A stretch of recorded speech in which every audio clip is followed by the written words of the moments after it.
Hello everyone, ICT virtual classes में आपका बहुत बहुत स्वागत है। तो कल हम लोगों ने एनर्जी के बारे में जान लिया था कि एनर्जी का चेंज आप लोग निकालेंगे। तो एनर्जी का चेंज जो बेसिकली निकलता है, यानी कि चेंज इन एनर्जी जो हमने निकाला था, वो निकाला था हमने डेल्टा ई बराबर E two minus E one, जो कि होता है जेड स्क्वायर ई की power 4 8 h square epsilon naught 1 upon n square minus 1 upon N two का स्क्वायर। यहाँ पे एन वन और एन टू क्या है, हमारे पास ट्रांजिशन स्टेट है, इलेक्ट्रॉन जंप करता है एन इक्वल टू 1 से एन इक्वल टू 2। ठीक है, ये हमारे पास एनर्जी थी।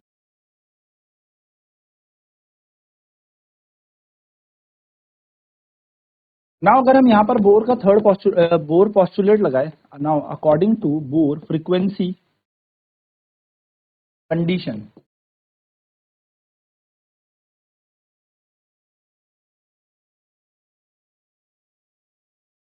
अगर मैं बोर की फ्रीक्वेंसी कंडीशन यहाँ पर देखूं तो हमें पता है न्यू इज इक्वल्स टू होता है h two minus h one E two minus E one upon h. यानी कि अगर मुझे यहाँ पर फ्रीक्वेंसी निकालनी है तो मुझे क्या करना पड़ेगा, इस पूरे डेल्टा ई को एच से डिवाइड करना पड़ेगा। यानी कि मेरी फ्रीक्वेंसी यहाँ पर आ जाएगी ई जेड स्क्वायर ई की पावर 4। देखो ध्यान से देखना, ठीक है। जेड स्क्वायर ई की पावर 4 8 एच स्क्वायर, अब एच से मल्टीप्लाई होगा तो एच क्यूब बन जाएगा, तो ये बन जाएगा 8 एच का क्यूब एप्सिलॉन नॉट का square, 8 H cube epsilon naught का स्क्वायर 1 अपॉन एन वन का square minus 1 upon N two का स्क्वायर। बन जाएगा हमारे यहाँ पर फ्रीक्वेंसी यानी कि आवृत्ति की। दिस इज, ये फ्रीक्वेंसी निकालने का तरीका है, ठीक है। फ्रीक्वेंसी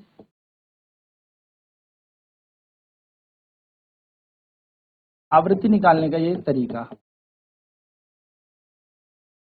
हाँ, अगर मैं बात करूं नाउ और वेवलेंथ, अगर हम यहाँ पर वेवलेंथ निकाले यानी कि तरंग दैर्ध्य निकाले, क्या निकाले, वेवलेंथ, तरंग दैर्ध्य निकालते हैं, ठीक है। तरंग दैर्ध्य, तरंग दैर्ध्य निकालते हैं अब हम।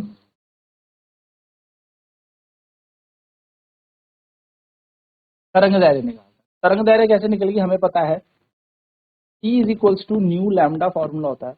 न्यू इज इक्वल्स टू हो जाएगा सी अपॉन लैम्डा, यानी कि जो भी न्यू की वैल्यू है तो हम यहाँ पर लगा दें और सी अपॉन लैम्डा ऐसे ही रह जाएगा। तो देखिए यहाँ पर फॉर्मूला बन जाएगा E upon lambda equals to nu, C upon lambda as it is, और पूरा फॉर्मूला, क्योंकि न्यू की जगह हम सी अपॉन लैम्डा लगा देंगे तो बन जाएगा जेड स्क्वायर ई की पावर 4 अपॉन 8 एच क्यूब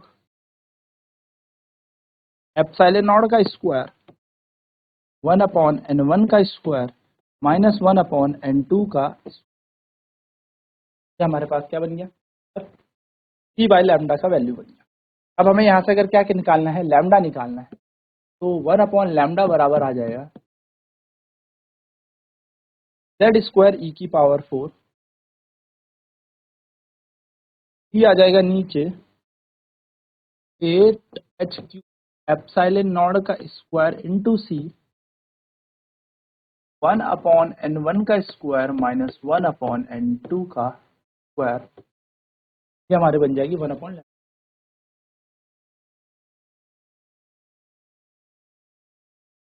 इस 1 अपॉन लैम्डा को हम यहाँ पर बोलते हैं वेव नंबर, तरंग संख्या भी हम यहाँ पर कहते हैं।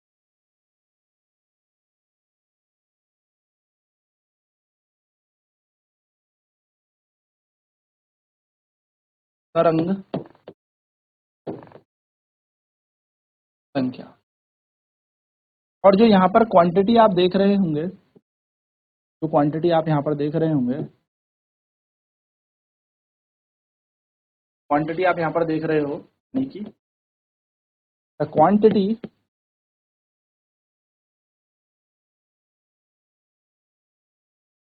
कौन सी क्वांटिटी, जेड स्क्वायर ई की पावर 4, सॉरी जेड हटा देते हैं, ई स्क्वायर ई की power 4 upon 8 H cube epsilon naught का स्क्वायर इंटू सी, ये पूरी क्वांटिटी कहलाती है आर, यानी कि रिडबर्ग कांस्टेंट।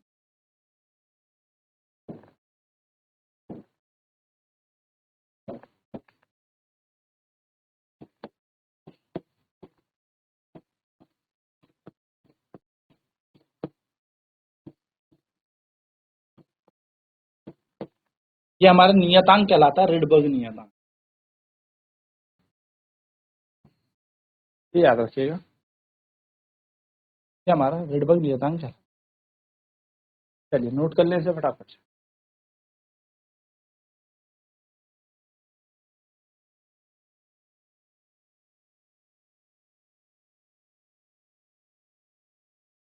ई की power 4 8 H cube epsilon naught का स्क्वायर इंटू सी, यही हमने यहाँ पर लिखा है। अगर हम मान लगाएं तो इलेक्ट्रॉन का आवेश हमें पता है की घात आ जाएगी 4, 8 का जगह 8, एच की जगह 6.6 into 10 raise to the power -34 joule second का क्यूब। एप्सिलॉन नॉट की वैल्यू हमें पता है 8.85 इंटू 10 टू द पावर -12 का होल स्क्वायर, और सी की वैल्यू हमें पता है 3 इंटू 10 टू द पावर 8 है ना। ये सारी वैल्यू हम यहाँ पर लगा दें तो हमारी वैल्यू आएगी 1.09 into 10 to the power 7 metre inverse. ये है रिडबर्ग कांस्टेंट की वैल्यू 1.090, यानी कि 1.0 हमारे रिडबर्ग नियतांक का मान है, रिडबर्ग कांस्टेंट की वैल्यू है। और अगर इसको यहाँ पर वापस पुट करेंगे तो लैम्डा की वैल्यू बन जाएगी 1 upon lambda equal to R Z का स्क्वायर 1 अपॉन n1 का स्क्वायर -1 अपॉन n2 का। चलिए तो ये हम यहाँ से वेवलेंथ यानी कि तरंगदैर्घ्य निकाल सकते हैं।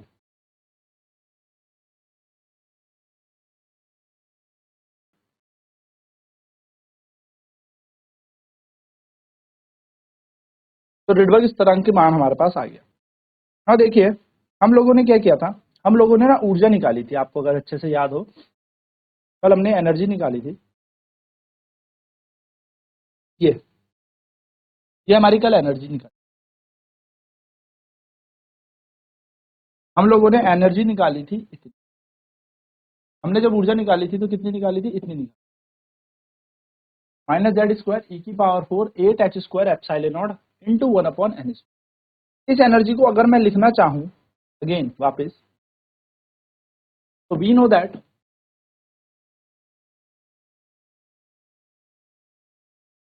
एनर्जी जो आ रही थी, ध्यान से देखिएगा कितनी आ रही थी, हमारी एनर्जी पूरी सेम चल रही थी, है ना। हमारी एनर्जी चल रही थी z² e की पावर 4, या मैं कहूं यहां पर mz² e की पावर 4 e की power 4 upon 8 epsilon not h²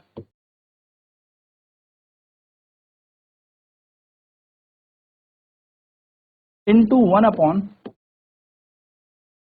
n का स्क्वायर। ये हमारी एनर्जी चल रही, वो भी कैसे में, माइनस में हमारी ऊर्जा आ रही थी, ये हमारी एनर्जी आ रही थी। यहाँ पर एम भी होगा, ठीक है, एम मिस किया था हमने, यहाँ पे एम भी चलेगा हमारा, ठीक, एम भी होगा, मास भी होगा एम, तो ठीक कर लेना, यहाँ पर एम भी होता है मास भी होता है, पूरे को उठा के हमारे पास इक्वेशन ये हमारे पास है। अब ऊर्जा अगर हमारे पास ये है तो इसको मुझे अगर रिडबर्ग कांस्टेंट बनाना है तो कोई बड़ी बात तो है नहीं, क्योंकि z भी था, e की स्क्वायर e की पावर 4 भी थी, यहाँ पर क्या चाहिए हमें, h का क्यूब चाहिए और एक c चाहिए। तो मैंने क्या किया, ध्यान से देखिए, मल्टीप्लाई डिवाइड किया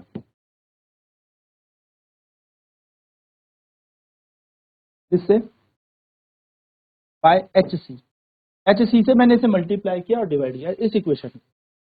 तो मेरी जो ऊर्जा आई, मेरे पास जो एनर्जी आई वो आई E बराबर -mz² e की power 4 hc whole divided by 8 epsilon naught का स्क्वायर, एच सी से मल्टीप्लाई तो h का क्यूब इंटू सी 1 अपॉन में n का स्क्वायर, ये समान बना।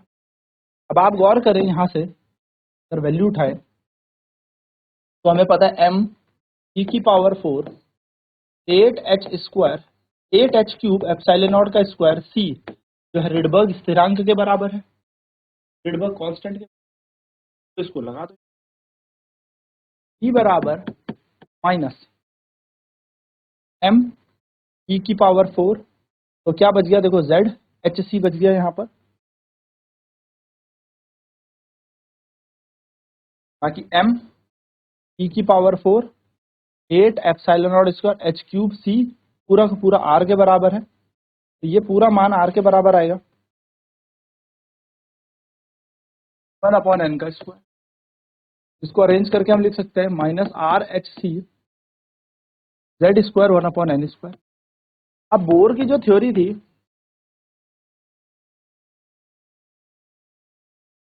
was applicable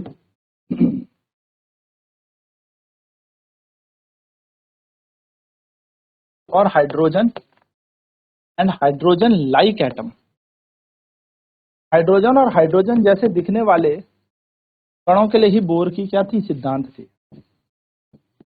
बोर का सिद्धांत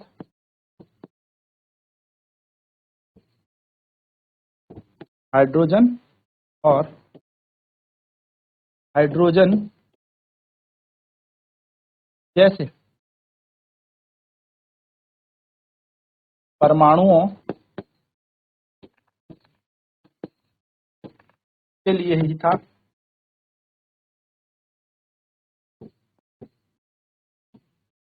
तो यहां पर हमारे पास क्या बचा, E बराबर, ऐसे परमाणु के लिए Z बराबर कितना होता है, 1 होता है। हमारे पास बचेगा energy equal to minus RHc into 1/n का स्क्वायर। R का मान हमें पता है,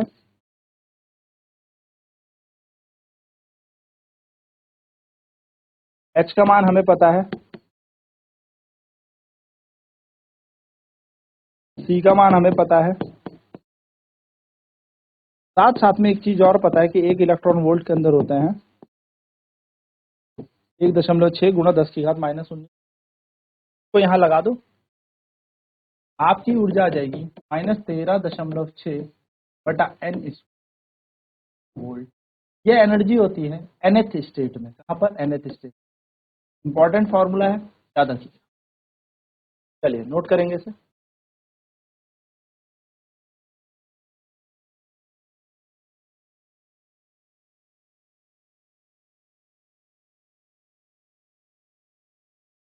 तो ये हमारे बेसिकली क्या बन जाएगा क्वेश्चन। अब देखिए यहाँ पर हमारे पास आ गई एनर्जी बराबर nth के लिए -13.6/n²। अब यहाँ पर क्वेश्चन बनता है, देखो कैसे क्वेश्चन बनेगा।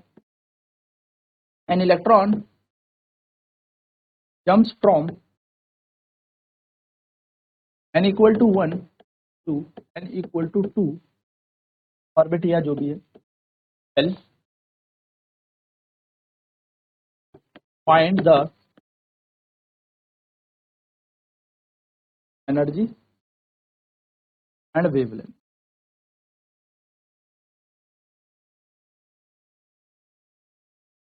एसोसिएटेड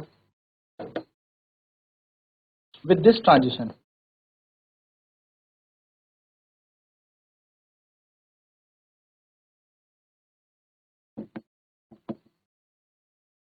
कहता है एक इलेक्ट्रॉन n बराबर 1 से n बराबर 2 कक्षा तक जाता है कि ऊर्जा और तरंगदैर्घ्य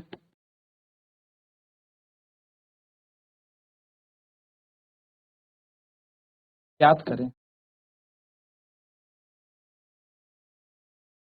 ठीक है, चलिए बहुत ही आसानी क्वेश्चन है। एक इलेक्ट्रॉन जंप कर जाता है n = 1 से n = 2 पे।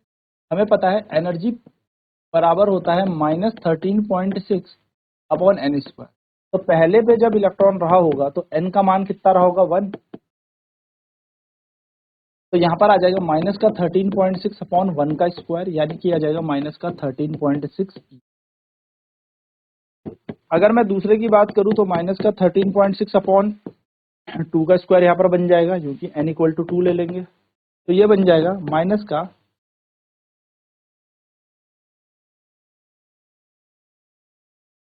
4 EV, 4 एकम 4, 4 तिया 12, बचा 1, 4 चौको, यानी कि आ जाएगा माइनस का 3.4।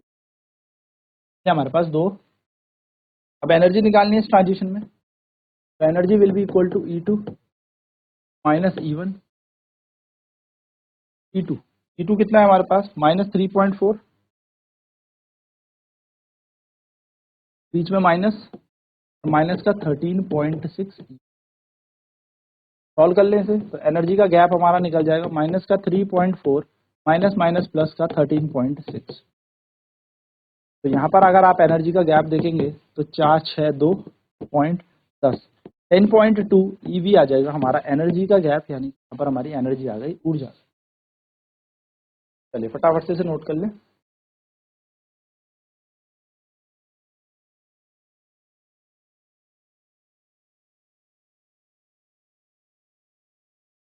बात करें तरंग दायरे की कि वेवलेंथ कैसे निकलेगी।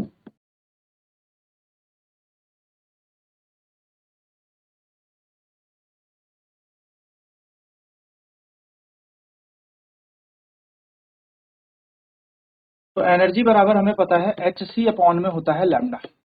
लैम्डा बराबर आ जाएगा hc अपॉन में डेल्टा, h का मान 6.6 into 10 to the power minus का 34, c का मान 3 into 10 to the power 8, delta E कितना है 10.2।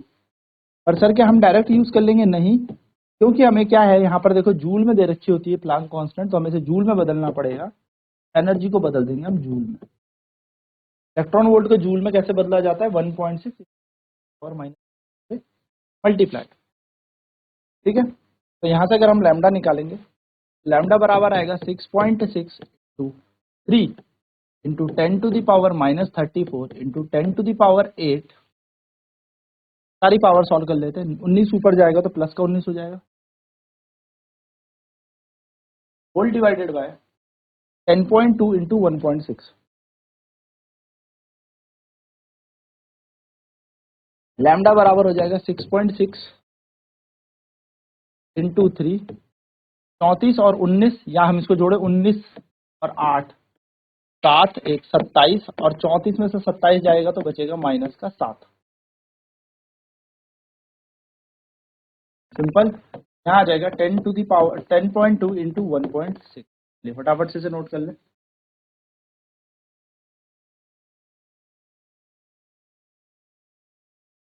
इस पूरे को सॉल्व करके आ जाएगा आपका 1.21 into 10 to the power minus 7, तो आपकी वेवलेंथ आ जाएगी 1.21 into 10 raise to the power minus 7 metre में। इस तरीके से आप यहाँ से तरंगदैर्घ्य निकाल सकते। तो आज की क्लास में बेसिकली हमने एनर्जी के बारे में जाना, साथ साथ में क्या जाना, किस तरीके से वेवलेंथ निकालनी है, साथ साथ में हमने एनर्जी की पूरी डेरिवेशन करी।